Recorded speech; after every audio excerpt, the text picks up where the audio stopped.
Kosmetologga borsangiz, kosmetologda sizlarga tayyorlangan. qizlarjonlar, sizlardan iltimos, berayotgan maslahatinglar foyda bermasa bermasin, lekin yuzga zarar ham berish kerak emas. Hop, hozir bu yerda qizimiz aytyapti, gialuronik kislota, kollagen, retinol. Buni 3 ta kremni bitta qilib yuzga krem qilib ishlatasiz deb maslahat beryapti. Endi buni bittalab ko'rib chiqamiz.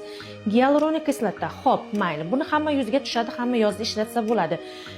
Terini chuqur namlantirib beradi. Endi kollagen yosh terilarga meni fikrim kerak emas. Bu kollagenni ham o'zini maxsus yoshdan keyin surtish kerak bo'ladi. Uchinchisi, eng asosiysi retinol. Qizlar, retinol bilan o'ynashib bo'lmaydi.